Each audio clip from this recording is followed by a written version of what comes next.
Awesome. Okay, perfect. So we're live here with Liberty.me. We have a quick special interview today with Nathan Fatal, and I'm Karrie Comfort. I'm a campus coordinator for Students for Liberty.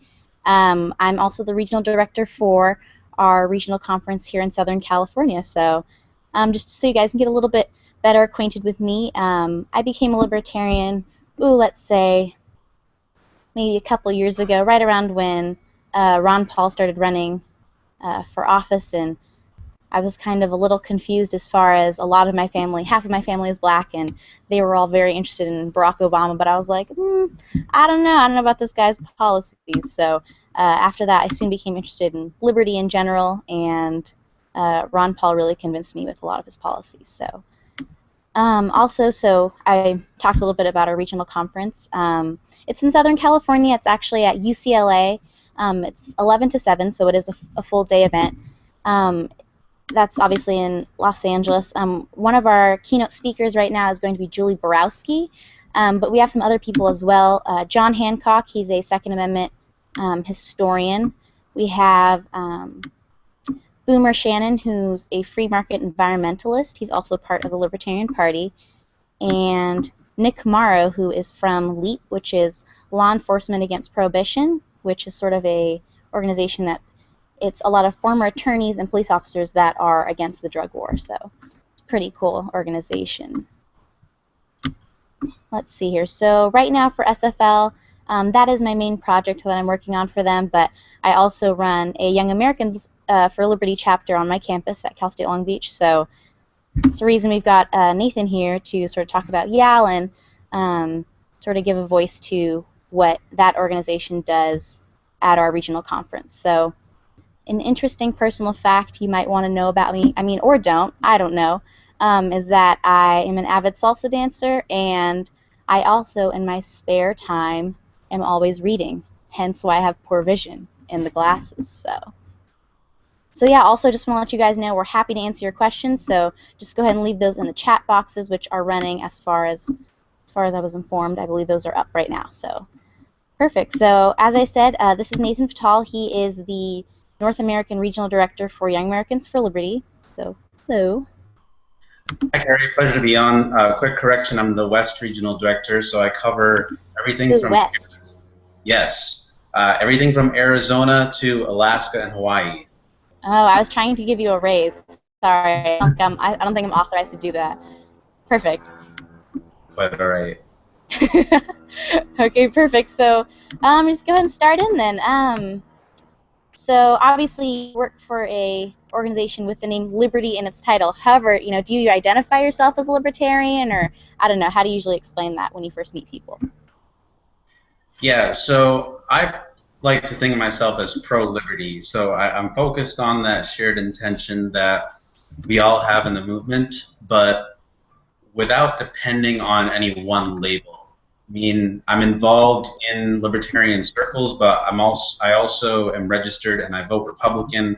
I'm a board member of the Republican Liberty Caucus. I've been involved in Alumni for Liberty. I've been involved in a lot of different nonprofits, but what they all share is being pro-liberty, so that's what I mainly identify as. Pro-liberty, awesome. So, yeah, I know sometimes the label of libertarian isn't always viewed favorably. It's kind of one of those things where it can mean one thing to some people and can mean something completely different to other people. So that's good. The liberty in general, there's very few people that are like, ugh, I hate liberty, freedom, what is that? Because, America. So I don't know, how did you first come across these ideas? It's honestly been a long journey. I think I really got started as part of the Liberty Movement 5 years ago when I discovered Ayn Rand's ideas through Anthem and Atlas Shrugged, and I went on to start a group on campus, but it was also coming from a tradition of hardworking self-sustainability. My entire family came here from Portugal in the 60s and 70s to find a better life, free of fascist indoctrination, free of economic and political repression that they faced every day, and they all went on to lead really long and productive lives, and they've taught me a lot. So I want to continue that tradition. And when I got started at UMass, the University of Massachusetts Amherst, Students for Liberty was one of the first organizations that reached out to me to help, and Young Americans for Liberty as well. Hence why I'm here today. But it was having that support network that made where I am and what I'm doing and what we're doing as a team possible. Yeah, awesome. I mean, I think like very few people can say that they weren't affected in some way by their current, family situation and just kind of, how they were raised or grew up. I think like personally, I know on one side of my family, all of my uncles own businesses. So one owns an electrical business, the other owns a warehouse business, kind of like a wholesale sort of thing. And it's one of those things where you come to realize what sort of, economics and regulatory policy is kind of going to affect, your family and I guess your way of life. So yeah, that's true. And I don't know, are you working on anything currently for YAL or other organizations, or what's kind of your main focus right now? Yeah, well, I did want to add on to what you said real quick, that liberty is a very personal thing for me because of the experience of my family and because of my experience being in a very progressive state, formerly in Massachusetts. But as far as things I'm working on, obviously Young Americans for Liberty is my main commitment. I really give my all to growing the movement and identifying, educating, and training student leaders, which is part of our mission, of course. Um, I am involved as much as I can on the side in politics. I'm involved with the Republican Liberty Caucus to help grow the base of students and young people, and yes, minorities and all different demographics who can make their voices heard through existing political infrastructure. So that's a lot of fun, and we're seeing a lot of momentum. Let me focus on YAL though. So within YAL, we've always been focused on producing results and training activists. But something that we're devoting ourselves more to than ever this year is building a culture of liberty by empowering and teaching people and providing resources for them to create more relationships between the people on the ground, so to speak, between all the activists, so that outside of campaigns, outside of any one group, outside of any one label or party, that we maintain a thriving movement at all times, in all places. It comes in a lot of ways, shapes, and forms, but long story short, connecting people, giving them opportunities to socialize as well as to learn is what's most important to building a long-lasting and self-sustaining movement, and that's my commitment to the movement. Yeah, that's great. Even that, I know recently Students for Liberty and Young Americans for Liberty kind of merged their alumni program, and I think that's, like you said building a sustaining or sustained movement. I think that's really crucial as far as, sort of combining resources in places where it's useful and then continuing on in that way. And you said even beyond, just being a student, because what is that? I mean, I was going to say 4 years of your life, but, now it might be more like 6 years, but still 6 years of your life, and then, after that, you still want to be having an impact for liberty, through the political movement. So Yeah. Well, let's put it this way. I had 3.5 years of college. Um, the only reason it was 3.5 is because I studied for a summer in Spain and got ahead on credits accidentally, I promise. But I always have been and always will be a student of liberty. So I really don't see it as ending with college. So that's why I want the movement to last beyond college for everybody. yeah, I think it's wow, three. I really hope I accidentally get some credit somewhere that lets me get off in an extra semester somewhere. But yeah, no, I think that's really important. That I mean, college I think is just the first place where you're starting to get exposed to maybe ideas you didn't, you weren't first exposed to, and especially if you went to public school, you were never exposed to for sure. Um, and from there on out, you're probably going to get a lot more information. So yeah, that's just the jumping off point, I guess, is college. So That's Yeah, true. I mean, you've obviously been doing this for a little bit now, so you're a seasoned professional. Do you have any memorable moments maybe you'd like to share during your time as an advocate? So, which obviously is still ongoing, maybe as a student and now as somebody that works in DC.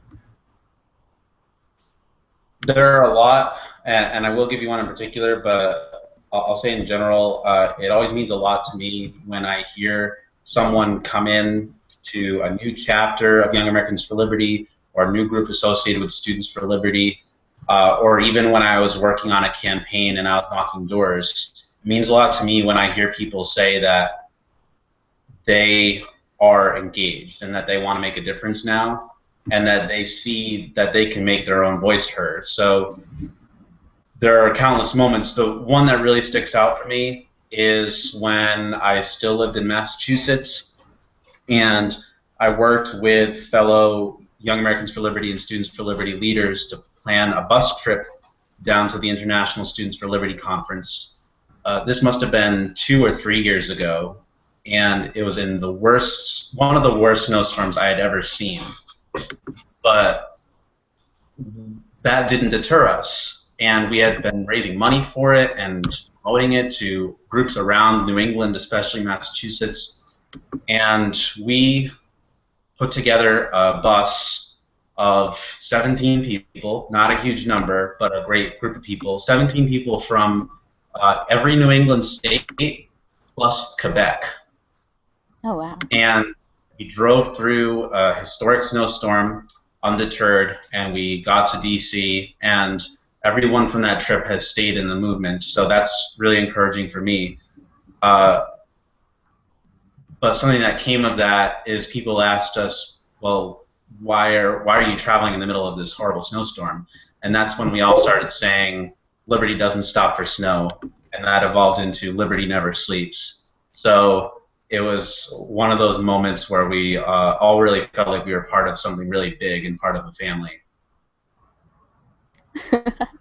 That's really awesome. And that's funny because I have heard this phrase before, but now I know where it came from.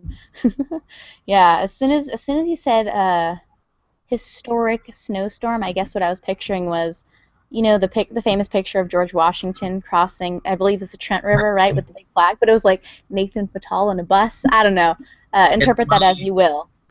It's funny you say that because uh, Young Americans for Liberty had our largest national convention ever here in DC about a month and a half, 2 months ago. I've lost track of time. It all moves so fast.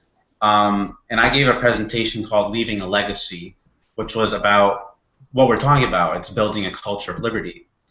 And one of the slides actually had that famous painting of George Washington crossing the Delaware River.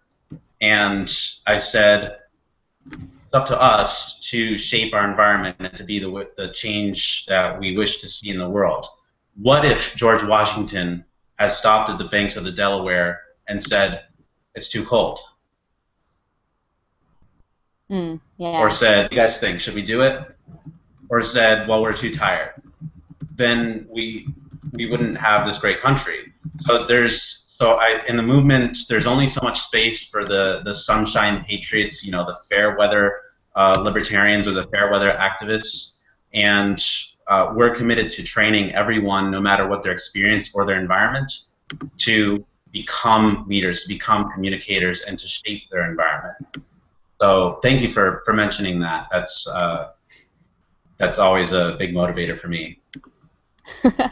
Yeah, I think a lot of times people are deterred by the fact that something's hard, but I mean that doesn't, I've there's a phrase in California where you go, "Oh yeah, spreading liberty," and some people go, "In California," which apparently we're communists here. I don't know. I've met maybe one, but I think a lot of times it's just, it's gonna take some effort, like, convincing anybody anything, right? Like, Well, I can offer a counter to California. oh, okay, good.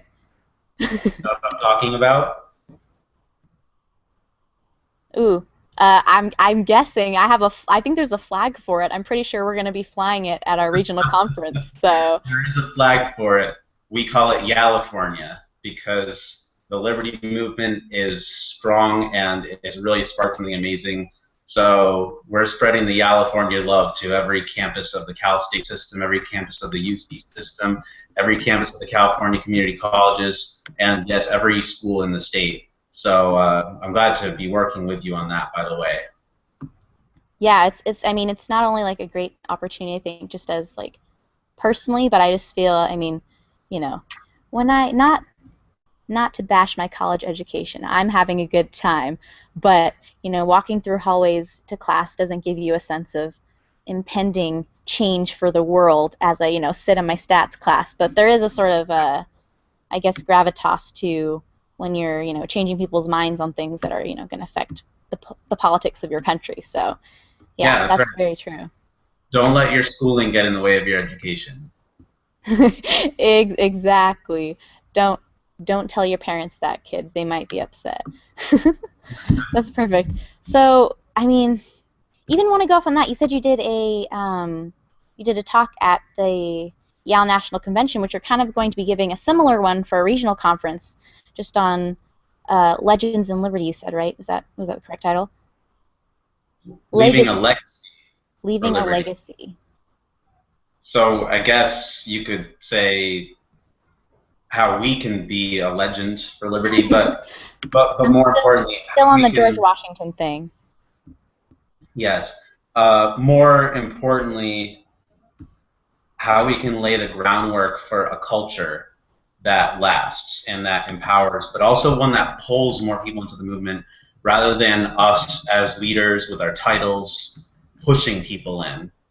How do we pull people in? How do we create an environment where they can rise up the Maslow's hierarchy of needs? So where they go from feeling needy and alienated to feeling included and a sense of affiliation, so they can take on bigger and better projects to make the world a better place. So there are a few components of that. A major one is a concept called triadic networking, which is when instead of a commodity-based relationship where you have a long list of people and it's you reaching out to all these individuals and trying to get them to join like their commodity, it's you looking at wherever there are people with shared values and connecting them so that they have a relationship and a movement beyond your immediate management.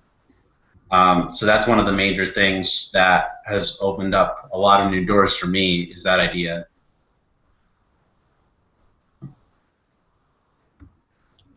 Yeah, I mean, it's a lot.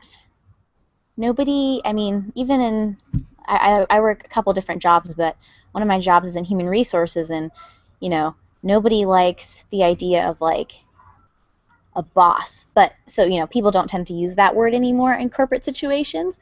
What they're more likely to use is a team, because that sounds so much nicer, and it's more of a like circular sort of like communal, like we're all in this together sort of thing. And I think, yeah, triadic networking is a lot like that. It's not like I'm telling you what to do. It's like we're all helping each other to accomplish this one thing. Just a lot more, Yeah. motivating, I think. Can I add something? Yeah, sure.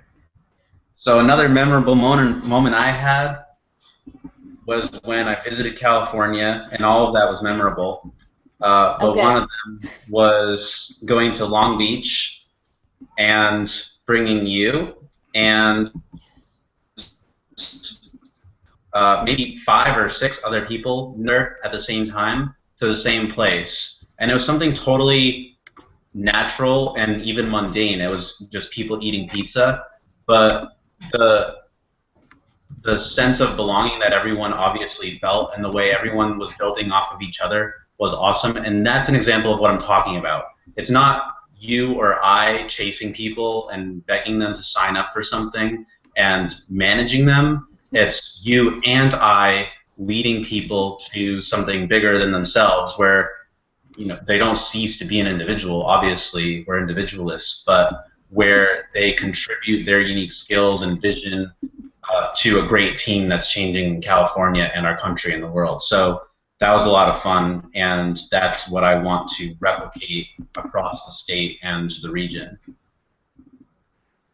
Yeah, I mean, that was I had a great time too. I was so like, um, I mean, I don't I don't like to buy into identity politics, which I think sometimes are very divisive, but I think as a girl in politics, and especially as a libertarian that's a girl, it's very like lonely initially because you go, there's nobody else that thinks the way that I do, sort of thing, and I think it's very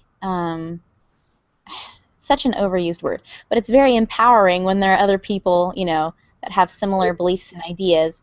And I think that, yeah, that was such a good meeting to, just meet other people on your campus that, are engaged with ideas that you agree with.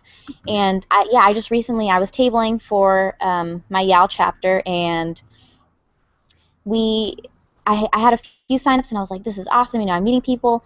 And then I got one girl that she was just kind of like creeping along the edge of the table, and I was like, okay. So I went up to her and was like, oh, what made you come over? And she was like, are you guys libertarians? And I was like, yes, we are. Like, I've got my pin, like I'm just, repping YAL in every way possible. And she was, so excited, and we had a really long conversation. And it stinks that she's a senior, so it's her last year and she's on her way out. But still, it was just so great, to make the connection of like, there are others, join the Yeah. team, sort of thing. So yeah, that's definitely one of the best experiences you can have, I think, in the Liberty movement, is just connecting other people in ways that they find helpful, and all coming together to accomplish one goal, which is ultimately, why we're all doing this. So Yeah, that's right. It's those diamonds in the rough that make it all worth it. It's those people that, for every 1,000 people who give you a deer in headlights stare, you get that person with a spark in their eye who something resonates with them that they didn't know they had a safe place to share it. So I think with what you and I and our team are doing, that no one in the movement, at least in California, will ever feel alone again, because there's a great community growing. yeah, where there is a need and a power vacuum, so it shall be filled. So Right. perfect. So I mean, that pretty much covers, I guess, the basic waterfront of kind of what you're about and your organization, and some things we're both working on together. I don't know though, as far as this might be a little not necessarily Liberty related. I mean, I don't know what kind of movies you watch. You could prove me wrong, but what kind of books or movies, TV shows, music? I mean, I don't know, audiobooks. I'm not discriminating here. What kind of sort of media, I guess, are you into as of late? A lot. I don't listen to audiobooks because I have to write in my books. Um, I've been reading a lot of leadership literature that has given me a lot of insights, and the most powerful thing is when I can combine them. So, How to Win Friends and Influence People by Dale Carnegie, Tribal Leadership by a friend of mine, actually, John King, The Tipping Point by Malcolm Gladwell, which is about how to find the points in a movement that can make a cultural phenomenon, whereas tribal leadership is about building a culture in an organization.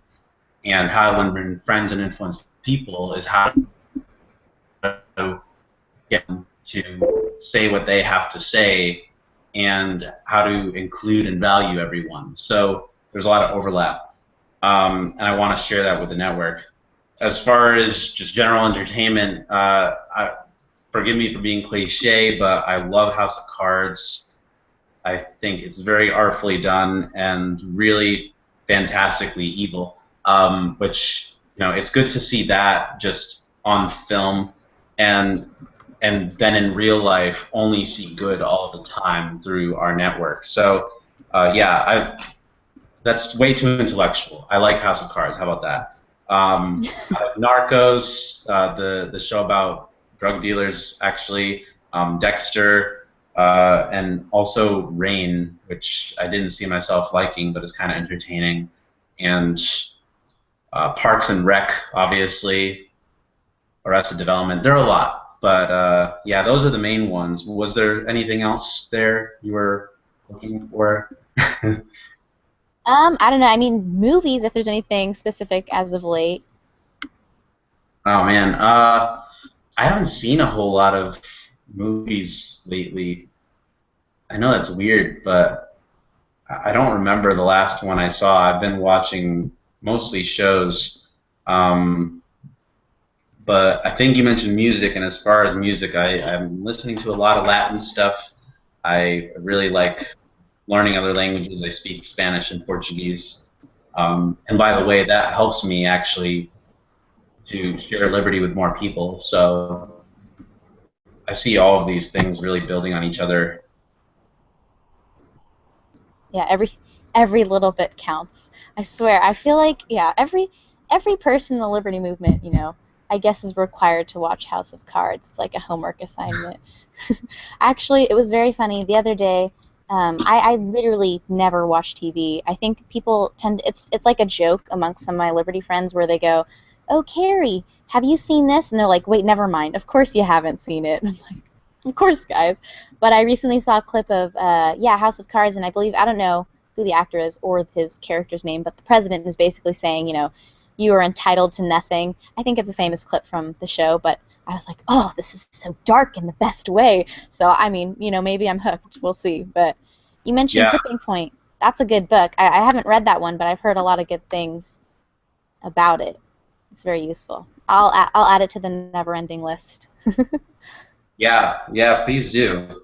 Um, but I think as far as movies and entertainment, that something that we should strive to do is show people in our movement examples of art and cinematography or whatever that give us a vision for what's possible. And one that comes to mind is 300, where as graphic as it is, it which I think is awesome actually.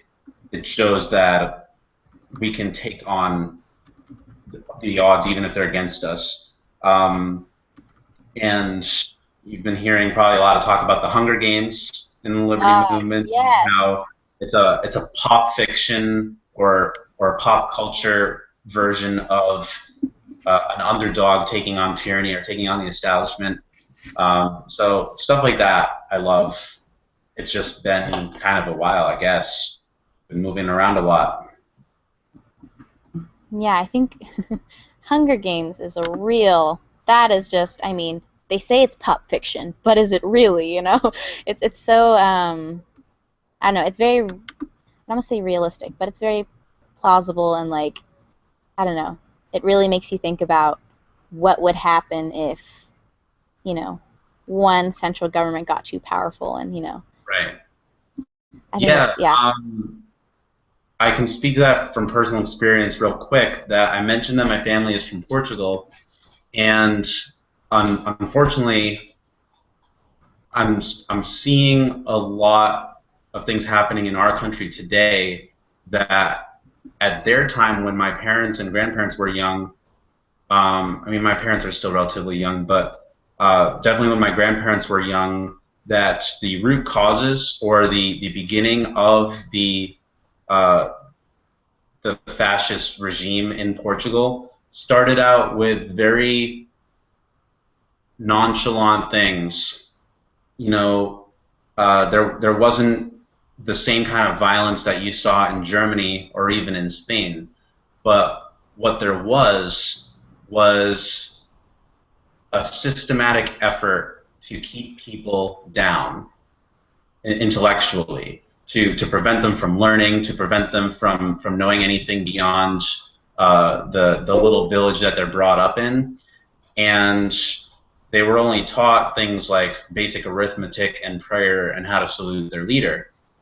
So when I see stuff happening in the United States, like efforts to make everyone on campus polite, or to pass Common Core math, where we have to do all these extra steps that don't really get us anywhere faster, or history that waters down all the atrocities and apologizes for heroism in the wrong places, and just a systematic uh, watering down of what we've accomplished historically in Western civilization, that or coupled with policies that take people's power away from them over their health care or their private decisions about what they smoke or what they do in the bedroom or how they spend their earnings. That those things are the beginning uh, of central planning of a whole-scale welfare state that is not going to keep America the free country that it is.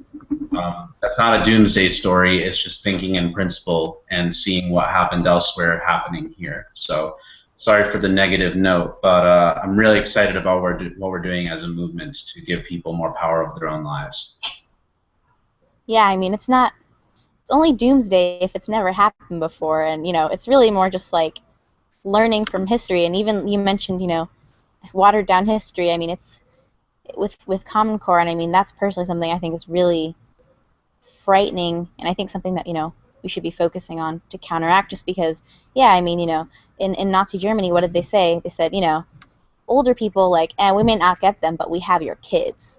So it's like once you're in an education system that kind of lies to you, yeah, you kind of get in that sort of, I guess, I don't want to say, yeah, I guess status sort of mentality, sort of rut. And just one more quick thing, I mean, not to steal your show, but we were talking about books, and that's basically all I do in my free time. So I think there's a really good book that people, if they have the time to read, is called Quiet and the Power of Introverts.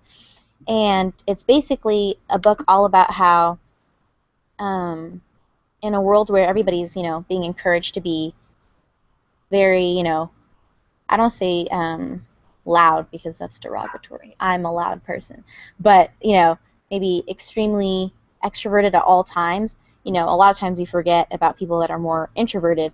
And at first that wouldn't seem very helpful to the Liberty Movement in any way, just maybe more a psychology thing. But I've actually found it very helpful. There's a lot of people that maybe when you initially try to have events aren't interested, and you're like, is something wrong? Like, did they just not get it, or they're just not connecting, or what it is? But a lot of those people just haven't really found the right outlet yet, and a lot of them, I mean, that I found that tend to be quieter end up being some of my most strongest members because they're interested in not only fighting for liberty via like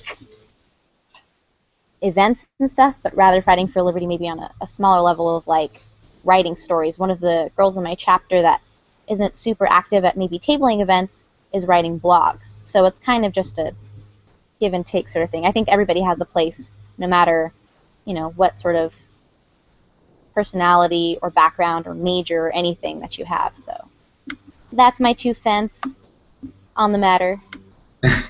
Yeah, I mean, storytelling is a huge component of it, and part of the reason for the success of the Hunger Games that we mentioned is that it translates really complex ideas into a really down-to-earth story that people as young as like 10 years old can get. So that's its power. Yeah, I definitely think that's true. I mean, I guess it's all about, I don't want to say it's all about, but relatability and just how, I don't want to say marketable, but how convincing you are in different ways to different people. You don't use the same argument with your parents that maybe you use with your peers. So yeah, I mean, anything else you Right. wanted to mention as far as things you're going to be talking about at our conference, or just the Liberty Movement in general? I mean, we have a little bit of time. I don't know if you want to hit at all on the presidential candidates. I feel like there's a debate going on right now, so. Yeah, there is a debate going on right now.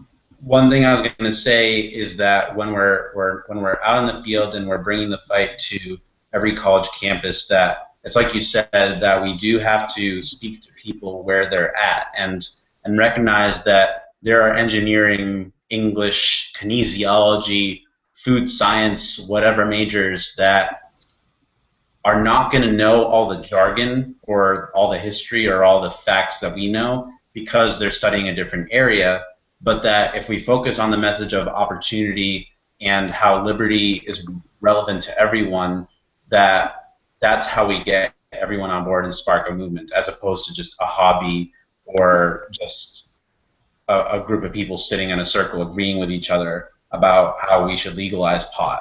It has to go beyond the club mentality, the hobby mentality, the like, this is what I do in my free time, to be something that we really believe in as something that can help everyone. Um, so, you asked about books, and I want to mention again, How to Win Friends and Influence People. Really changed my life because it helped me appreciate what other people have to say, and help me be able to listen for other people's values so I can speak to them in that way. And the other big one that I mentioned is Tribal Leadership. And you can see the subtitle is Leveraging Natural Groups to Build a Thriving Organization. And all that means is respecting the contribution of everyone in your organization, your chapter, your club, group, nonprofit, whatever you want to call it, and how they fit into a bigger picture. Um, if you're asking about presidential elections, I think most of them are full of hot air. I I care about politics, but I don't spend a lot of time listening to the same old arguments.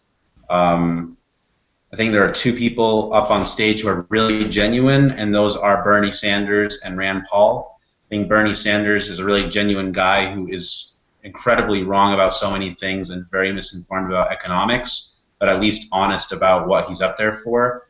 Uh, and I think on the other side, Rand Paul is a genuine guy who has a vision for uh, a country where no one is left out and where we don't have a ridiculous welfare state, where we don't put people away for victimless crimes, where we don't meddle in the affairs of other countries. But that's a personal opinion.